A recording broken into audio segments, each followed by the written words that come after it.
era digital. Bersama saya Asel dan teman saya Lia. Hai. Nah, untuk mempersingkat waktu, kita akan memanggilkan kedua narasumber kita nih, seorang content creator dan influencer, Kak Titania dan Kak Dendi.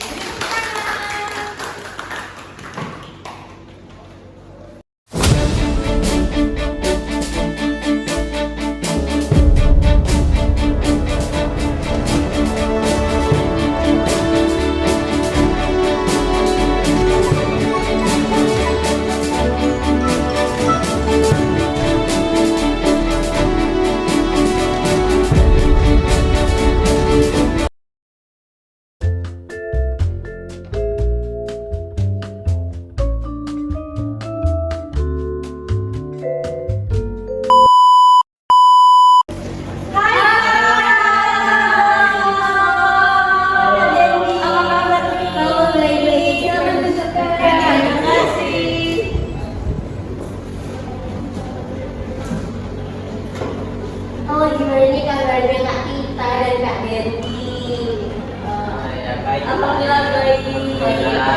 Asli gimana nih? Alhamdulillah juga baik. Sukses ya ini acaranya, sekarang makin dikenal di televisi. Terima kasih ya Kak. Baik, kita langsung saja akan tanya-tanya seputar peluang bisnis Gen Z kepada Kak Dendi dan Kak Tita. Ngomong-ngomong nih, kan di luar sana ini lagi viral gak sih?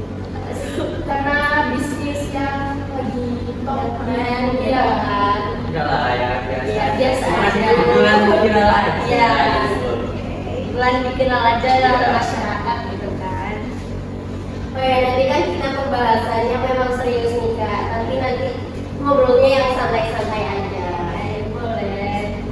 Baik, langsung saja kita akan tanya ke Kak Dendi terlebih dahulu. Ya, boleh. Buat Kak Dendi, pertanyaan yang mendasar dulu nih Kak. Apa yang membuat Kak Dendi kepikiran sehingga membuat konten dengan tips bisnis tapi tuh diselingin sama humor-humor atau bisa dibilang sambil ngelawak gitu Kak?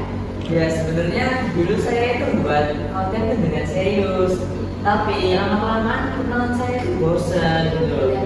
Semakin menurun, dan akhirnya saya mencoba buat konten baru yang selingi selera humor. Nah, Biar gak flat kan ya Kak? Bener sih, karena kebanyakan di zaman sekarang itu cepat bosan bisa nggak sih Kak? iya. Nah, kenapa sih penting banget para Gen Z di luar sana itu untuk membuka usahanya? Di era sekarang kan udah di era digital ya. Jadi Gen Z itu harus memanfaatkan teknologi dengan sebaik-baiknya.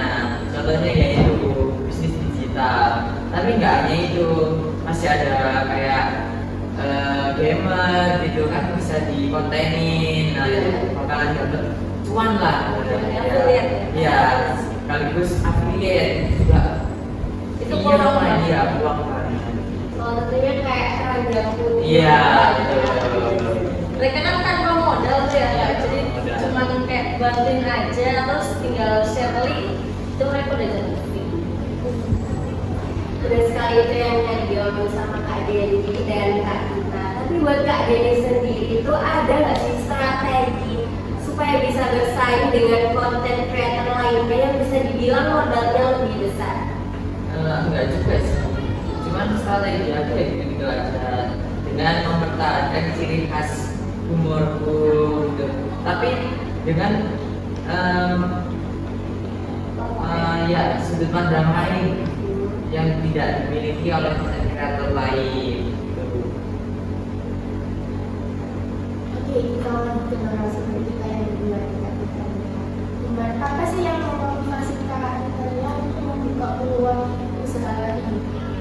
Kalau buat aku sendiri sebenarnya tuh awalnya cuma gabut, bisa dibilang gabut sih Kak. Karena kan awalnya tuh aku cuma lihat peluang.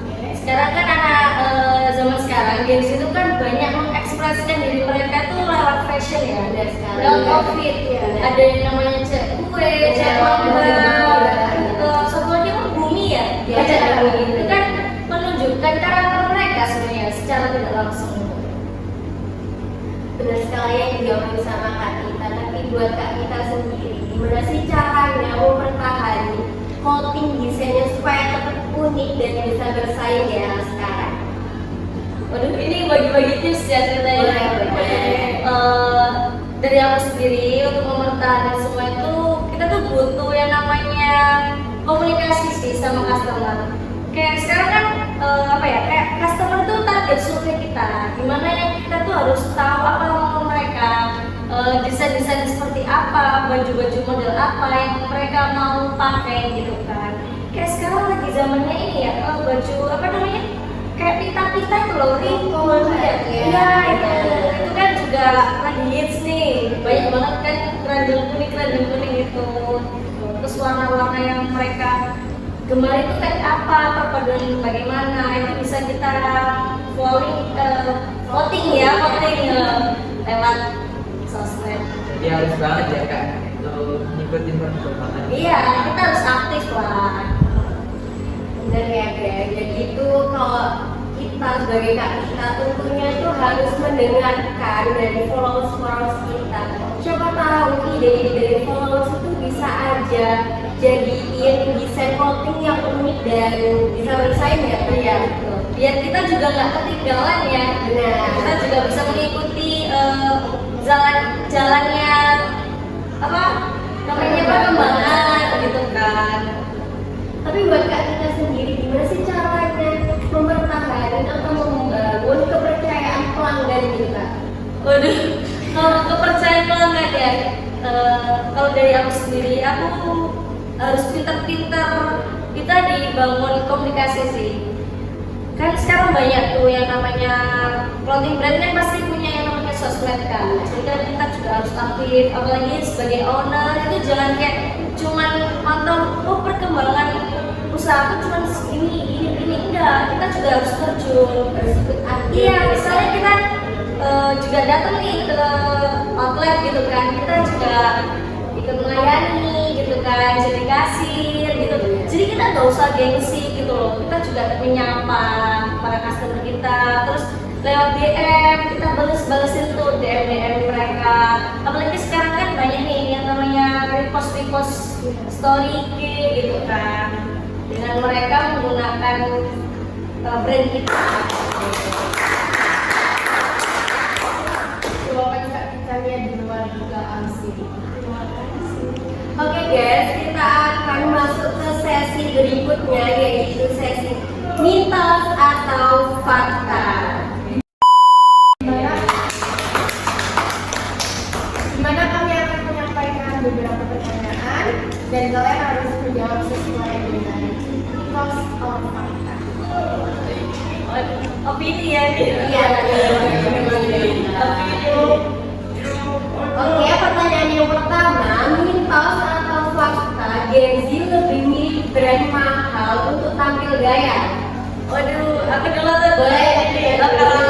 kalau aku jelas mitos karena sekarang nih ya guys, zamannya era sekarang ini kita tuh nggak usah gengsi. Kalau menurut aku, kita tuh nggak usah mentingin brand luar karena sejatinya banyak brand-brand lokal itu yang lebih bagus, lebih unggul untuk segi kualitas, harga itu jauh dibandingkan brand luar.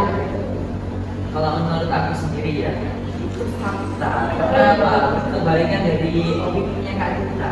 Jadi sekarang itu masih banyak yang pentingin gengsi, pakai brand-brand mahal yang value-nya kelihatan lebih wah gitu kan, ingin dilihat oleh teman-temannya, masyarakat, gitu. Hanya ya masih gengsi lah ini. Dan kalau juga pertanyaan yang kedua nih, mitos atau fakta para Gen Z lebih menyukai pakaian oversize atau tas body? Kalau udah jelas oversize, Setuju ya guys, cewek oversize karena kita walaupun cewek yang terkenalnya sukanya press body, tapi sebenarnya emang banyak banget yang suka pakai oversize. Sekarang zamannya ini skena ya. Jadi kayak atasan oversize, simple sih sebenarnya ya, simple terus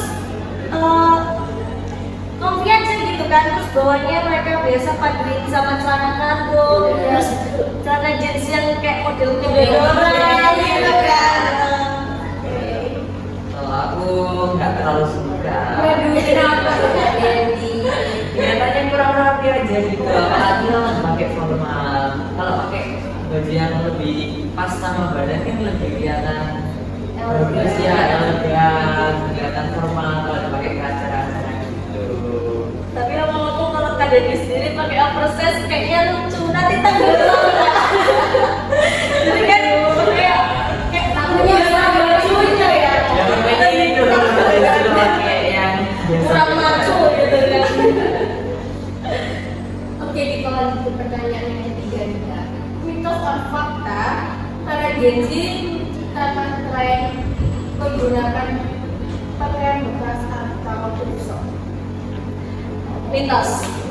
Kalau Kak Dendi mitos sih. Ya kan bisa sama tuh. Karena gini, disclaimer ya Kak, sebelum adanya Gen Z jauh itu namanya, iya dari Milan itu sebelum itu mungkin itu tuh udah ada sebenarnya baju yang kayak thrift itu tuh sebenarnya udah ada, cuma mungkin karena perkembangan teknologi ya, makanya itu kayak Gen Z itu kan dengan usahanya mereka itu memunculkan kembali tren-tren lama gitu. Kayak tren tahun 90-an, yang retro-retro. Ya, Ya, vintage, ya. Kan kelihatannya kayak gitu, lebih kelihatan kayak kayaknya mahal. Ya. Kalau orang dulu tuh lebih mahal, makanya sekarang Kayak simple ya. Iya. Oke, pertanyaan yang terakhir, mitos atau fakta Gen Z lebih menyukai konten yang diselingin humor daripada konten yang terlalu serius? Fakta. Kenapa tuh? Contohnya ada di sini ya. Kan dia kan konten kreator ya, kalau emang pembawaannya tuh sebenarnya tuh dia receh gitu kan. Terus dibawa yang flat, yang serius itu tuh kurang menarik. Karena kan sekarang anak Gen Z itu sukanya cuma scroll tuh cari yang unik-unik ya. Jadi kalau mereka cuma lihat yang flat itu gampang bosan, nanti skip. Ini bosan juga mereka. Kayak Boring. jadi sekarang tuh gampang boring banget kalau nontonnya flat-flat aja, ada bicaranya biasa aja gitu. Nah, itu harus pakainya sedikit lucu. Jawaban Kak Titanya dan Kak Dendi hampir sama nih. Jangan-jangan Hanya partner. boleh nggak sih ceritain gimana kok bisa jadi partner kerja gitu Kak? Dulu itu awalnya kita cuma teman di SMA. Boleh tahu di SMA mana nih Kak? Kita asal dari SMA kelas 1 Surabaya. Waduh, itu kalau nggak salah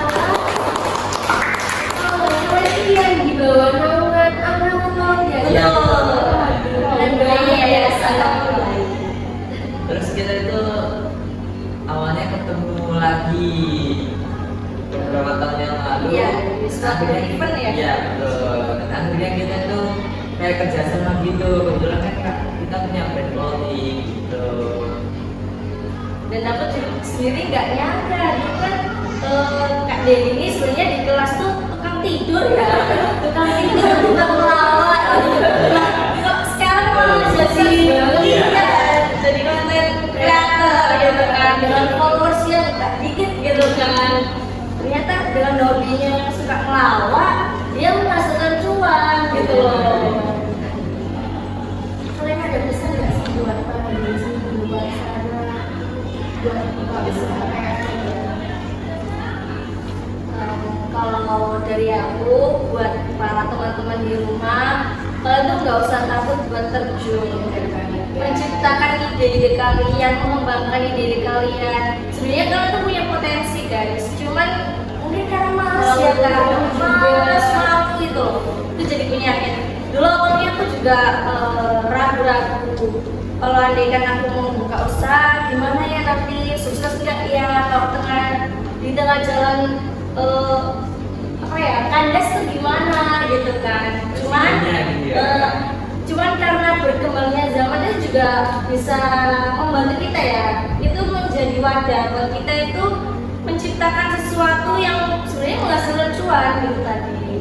Kayak Kak Deli yang awalnya cuma lawak, humor gitu kan, ternyata ujungnya juga cuan, jadi cuan gitu. Keren sih. Buat teman-teman yang cuman rebahan aja gitu sebenarnya juga bisa ya ngasih cuan. Kita di kayak Kak Deli nih join affiliate ya kan. Setuju banget. Gen Z sekarang itu harus memanfaatkan teknologi dengan baik. Betul. Itu bisa menghasilkan cuan yang nggak sedikit loh ya. Jangan Dengan mau manfaatkan, tenggelam. iya betul. Manfaatkan dengan sebaik-baiknya. Jadi teman-teman itu tadi merupakan masukan dari Kak Dendi dan Kak Kita seputar peluang bisnis Gen Z. Dan gak nyangka kita udah di penghujung acara nih Kak. Semoga obrolan kita tadi memberikan inspirasi bagi para Gen Z di luar sana. Aku ada pantun nih buat Kak Dendi sama Kak Kita. Boleh. Siap hari makan kuaci. Makan bareng sama ibu Asi. Cukup sekian acara hari ini. Saya ucapkan terima kasih. Baik, kita ada satu lagi yaitu kita ada jargon nih Kak Dendi dan Kak Kita bisa ngikutin kita ya. Oh, boleh. Kita juga ada Oke.